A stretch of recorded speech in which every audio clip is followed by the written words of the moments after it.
اور اگر کسی اللہ والے کی مجلس میں بیٹھنا پڑ جائے، ولی اللہ کی مجلس میں، تو پھر اپنی نگاہوں کو جھکا کے بیٹھے رہو۔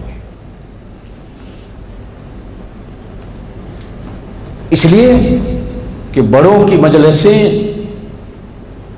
ایسی ایمان والی مجلسیں ہوتی ہیں کہ کبھی کبھی آنکھیں بند کرنے اور جھکانے سے جتنا دل پر اثر ہوتا ہے، آنکھیں کھولنے سے اتنا اثر نہیں ہوتا۔ اب ایک مسئلہ ہے، نبی پاک صلی اللہ علیہ وسلم نے فرمایا نماز میں آنکھیں بند مت کیا کرو، نماز میں آنکھوں کو کھلا رکھو۔ ایک حدیث میں فرمایا کہ نماز اندھیرے میں بھی نہ پڑھو، گھپ اندھیرا ہو، لائٹ اور بتی جلا کے نماز پڑھو۔ فرمایا کہ جس نے آنکھ بند کر کے نماز پڑھی، عادت بنا لی، قیامت والے دن اس کی نمازیں اندھی ہوں گی۔ آنکھ کو کھول کے رکھو۔ ہاں، لیکن ایک بندہ ایسا ہے کہ اس کو آنکھیں کھولنے سے نماز کے اندر خشوع ہی نہیں ملتی، توجہ نہیں ہوتی۔ آنکھیں بند کرتا ہے تو توجہ ہوتی ہے، خیال نہیں رہتا۔ آنکھیں بند کرتا ہے تو نماز کی طرف خیال آتا ہے، تو اس بندے کو تو اجازت مل جاتی ہے کہ بھائی مجبور ہے۔ اب جب ہم مجلس ذکر ہوتی ہے تو مجلس ذکر میں ہمارے یہاں سلسلہ نقشبندیہ میں ہے کہ آنکھوں کو بند کر کے اللہ کا ذکر کرو۔ آنکھیں بند کرنے سے دل کی توجہ ہوتی ہے۔ اب نماز میں آدمی کھڑا ہے آنکھیں بند ہو گئی، ایک حدیث میں حضور نے فرمایا نماز میں ادھر ادھر نہیں دیکھا کرو۔ بعض لوگوں کی عادت ہوتی ہے۔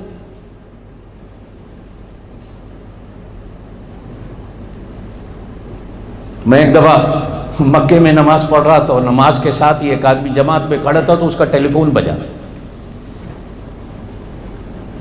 اب بجائے اس کے کہ وہ فون کو بند کر دے، وہ فون نکالتا ہے کان سے لگا کر عربی میں کہتا ہے انا فی الصلاۃ، انا فی، میں نماز میں ہوں، میں نماز میں ہوں۔ فون اپنی جیب میں ڈال لیتا ہے۔ اب جب نماز سے فارغ ہوا تو حالانکہ وہاں تو کوئی بندہ کسی سے پوچھ ہی نہیں سکتا کو ہاتھ چھوڑ کے نماز پڑھ رہا ہے، کو کہاں باندھ کے کھڑا ہے، بھائی ہر کسی کی مرضی ہے۔ تو ایک شریعت کا مسئلہ تھا، تو میں نے اس سے کہا، میں نے کہا اللہ کا بندہ تو فون بند کر دیتا، نماز میں گفتگو کر رہا ہے۔ اچھا وہ بھی کوئی ہمارے طرح تھا، بحث کرنے والا، کہنے لگا میں کو پنجابی میں بولا ہوں، عربی میں مجھے تو عربی بولا ہوں، عربی میں کوئی نماز ٹوٹتی ہے؟ وہ تو پنجابی میں یا اردو میں یا کسی اور زبان میں، پشتو میں، ہندکو میں، پنجابی میں بولو تو نماز ٹوٹتی ہے، عربی میں بولو تو نماز تو نہیں ٹوٹتی۔ میں نے کہا کون سی؟ تو قرآن کی آیت پڑھ رہا تھا۔ اللہ کا ولی عربی بھی ہو تو قرآن کی آیت پڑھ رہا ہو تو میں کہوں؟ پھر یہ جو عمل کیا اتنا بڑا نماز میں، 3 بار اگر کسی نے دونوں ہاتھوں سے نماز میں کوئی عمل کر لیا، نماز ٹوٹ جاتی ہے۔ ہم میں سے اکثر آدمی سجدوں سے اٹھتے ہیں تو پیچھے قمیض دونوں ہاتھوں سے ٹھیک کر رہے ہوتے ہیں۔ کئی آدمی دونوں ہاتھوں سے نماز میں اپنی پگڑی اور ٹوپی ٹھیک کر رہے ہوتے ہیں۔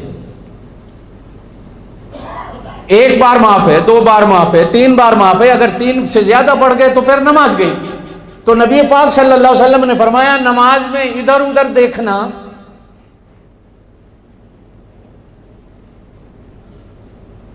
قیامت والے دن یہ نماز اندھی گونگی بہری ہوگی، اس نماز کا فائدہ کوئی نہیں ہوگا۔ یا ایھا الذین آمنوا، ایمان والو، اذا قیل لکم تفسحوا فی المجالس فافسحوا یفسح اللہ لکم۔ دلوں کو کھولنا مجلس میں تمہارا کام ہے، تمہارے دلوں کو، تمہاری قبروں کو اور تمہاری آخرت کو اور تمہاری زندگیوں میں رزق کے دروازے کھول دینا میرے اللہ کا کام۔